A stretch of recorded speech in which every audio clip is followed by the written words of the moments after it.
What's up YouTube, Capital G here doing a post North American WCQ market watch, letting you guys know what the heck is going on in the secondary markets. And things are actually a little crazy right now, especially with the first card we're going to talk about. This is a little baffling. This is a Secret Village of the Spellcasters, and this card is basically $30 and up, if you can actually believe that. Furthermore, some of the versions are actually completely sold out, like the purple and green version. So yeah, Duelist League cards are already pretty difficult to hold on to after they stop being printed. I'll give you that. But this card has not been printed in years. Crossroads of Chaos, that's a 5D set. So damn, we're talking a minimum of what, 5 to 6 years since this card has been, you know, like printed easily, because I don't really count Duelist League as like easily, you know. So the card is sitting at roughly, it's 29 at the lowest, but a lot of the versions are like 35 bucks ish. And I think some of it had to do with the fact that there were some Blue Eyes players playing this at Nationals, because like Maiden is a spellcaster, some of your lower level Blue Eyes monsters are spellcasters. It's a good way so that you can kind of set up and you can defend yourself against monarchs. You can pretty much lock them out of domain before they domain lock you out of the game, and it's just a good card against monarchs. You know, it stops the pantheism, it stops them from really just being able to like set up, but you do have to keep those Blue Eyes protected. I guess Maiden would be the best card because it does have a little bit of self protection, and the card could possibly be used in Magic Specters, because Magic Specters can already incorporate terraforming, because Magic Specters have their own really good field spell that they like to use. But I'm always a little wary throwing this into a Pendulum deck, because you could also use it in Pendulum Magicians, because a lot of your Performer pals are spellcasters, like some of the best ones like Joker, and then, you know, obviously the Pendulum Magicians are all spellcasters too. But I just say that because if you have this face up and you lose your field, you're probably going to lose your scales, or at least one scale after that. And then if you don't have a spellcaster, you can't play your other scale, and then you can't pendulum either. So you're essentially locked out. So in pendulums, it is definitely a double-edged sword. And then some people might be picking this up because the Dark Illusion is right around the corner. That is obviously a Dark Magician set, and it has a heavy focus on the Dark Magician and the new Dark Magician cards. So either way, I still think this is kind of crazy. I mean, if I had this card, I would probably recommend like selling it if you're not going to use anything spellcaster for the foreseeable future.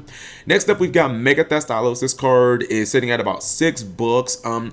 Mega Thestalos is actually pretty interesting. It wasn't nearly as high as Caius. Caius actually in its height, Mega Caius went to like $20 shortly after the Monarchs were released. The Emperor of Darkness came out in like late January, but Mega Thestalos did go up to like $12, and then it kind of went down. And after North American WCQ, where a lot of players were playing Thestalos, is starting to creep back up again.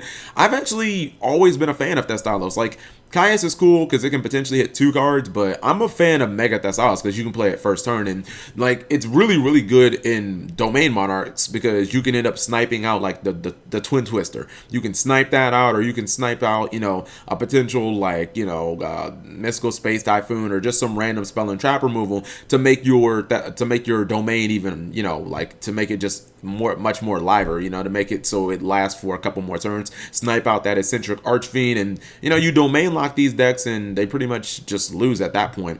Melody of the Awakening Dragon, I talked about this card a couple of months ago, and I've been talking about it recently. Yeah, the card on TCG Player has now gone over the $20 mark. I think the last time I spoke about this card, I had in the thumbnail in April, and it was like 17 bucks. But yeah, it's currently $23, and again, a lot of that has to do with the announcement of alternative dragons. So people are playing those dragons. Blue Eyes was actually pretty, I mean, from what I saw, it was actually pretty popular at the North American WCQ. It wasn't as high as, obviously, you know, like Burning Abyss, Phantom Knights, or Monarchs, Cosmo, or Pendulums, but I mean, it was still pretty decent for what would be considered a rogue deck. And then obviously your Felgrand variants are probably going to run this too, and then you've got Chaos Max coming right around the corner. Tradin, the ultra rare versions are almost at $9. Now, Tradin did just get reprinted in the Felgrand structure deck, but if you're looking for a holographic version, I believe that this is actually the only holo print of Tradin. No, there could actually be maybe I'm mistaken. Maybe there's a gold series one. No, I guess it is not. So Tradin, and I'm not considering rare as like hollow. Now Tradin it's up because a lot of Monarch players were running Tradin at the North American WCQ. With Upstart being hit, I guess some Monarch players are kind of looking for more draw engines. Chicken game is obviously out of the window too. All the Mega Monarchs are level 8, so it just gives you, you know, a pretty significant draw engine, especially if you pitch Erebus. You can just get it right back from the graveyard by pitching like a Pantheism and then trigger Pantheism, so you never really lose advantage and you just draw and thin your deck out for days. Also, this card has so much synergy with everything dragon in the game. You guys know how much dragons are kind of becoming a part of Yu-Gi-Oh! As of recent. Basically, since Shining Victories, this card works well in Blue Eyes. It works well in Felgrand. When Chaos Max comes out, that's another powerful level 8 deck that's pretty much going to revolve around 8. So there's definitely that. And yeah, this card is, I mean, for the foreseeable future, I think it's just going to be a very viable card considering Blue Eyes and Monarchs and all the level 8s that they run. So if you're looking for a hollow version, this is where you're starting at, almost $9. And then we have our old friend Yugioh. So Yugioh it's a card that's always kind of fluctuating.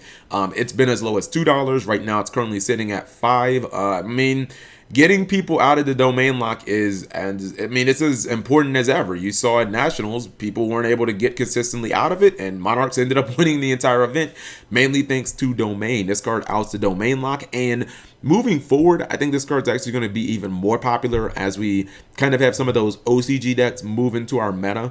The decks that I'm talking about, like ABC Dragon, man, ABC Dragon is such a difficult card to deal with because it can banish things during both players' turns, and then during your opponent's turn, it can uncontact. So if you try and target it, it's just like, oops, I'm just going to uncontact into these, you know, little machines or whatever. So that can be a difficult card. Tributing it pretty much just, you know, cuts the head off right then and there. Also, it's really good against the Blue Eyes Spirit Dragon. That's another card that's kind of difficult because it can tribute itself for something else. So you have all of these monsters that kind of dodge in and out, and it takes care of all of them. It outs the domain lock. Obviously, it's going to continue to out the big Cosmos ships like Dark Destroyer and Dark Planet, things you just want to get off the board immediately. So, like, considering we have this and the OCG doesn't, I think that Yugioh is just going to be a really good card for the foreseeable future. I mean, you give your opponent a 2200 monster. Ideally, you want to get rid of one of their biggest boss monsters that they put a lot of resources into. Also, if it is confirmed that the Dark Illusion is going to have the train support, then when Rail Cannon comes out, that'll be another amazing card that Yugioh can take out. Oh, by the way, if it's confirmed that Dark Illusion does have the trains, I am going to be spamming that shit so hard on Devpro. You guys don't even know. That might be the deck I pick up. I gotta test Volcanic Trains and see if they're still good, because it's been a while since it was meta in the OCG. But yeah, Yugioh is a card that I think moving forward, like the ceiling, it's just going to keep going up and up because there'll be so many good so many good like lockdown boss monsters and so many boss monsters that can kind of like dodge typical means of remover. And then I think that was one more card. Okay, the last card, and actually this was supposed to be in the last video where I was talking about the OCG meta. Well, speaking of ABC Dragons, one of the cards in that deck that is definitely going up, and it's mainly thanks to its last printing was all the way back in Zeal. That was Judgment of the Light. Transmodify is going up. Look, the card is only printed in Secret Rare, so you have two printings, but they're both in Secret Rare, and currently the Judgment of the Light variant is $18. Now, this is mainly used in that deck so that you can turn gadgets or you can turn your ABCs, any of them. You can just summon one of your your Buster, your Drake, whatever. You can just summon them, you can transmodify them, and the Galaxy Soldier. Generally, you'll search another Galaxy Soldier, and then if you summon that one, you instantly have Cyber Dragon Infinity. And when you drop Cyber Dragon Infinity plus ABC Dragon, it's extremely difficult for people to play around that, especially considering that deck has Honest. So it's like you get removal, you get negation, you can absorb monsters, you can dodge things. It's really difficult. So most versions, or not most versions, but some versions of ABCs run 3 copies of Transmodify. It's probably the second best deck in the OCG as we speak, so this will definitely be a card that probably keeps going up until Konami reprints it. But I don't know when the hell they're going to reprint this. I mean, I really don't think that they're going to throw this in the structure deck, because if they throw it in the structure deck, they have to include like Galaxy Soldier, you know what I mean? Otherwise it really wouldn't make sense. So let me know what you guys think. I still think the craziest thing on here is Secret Village. Thank you guys for watching as always.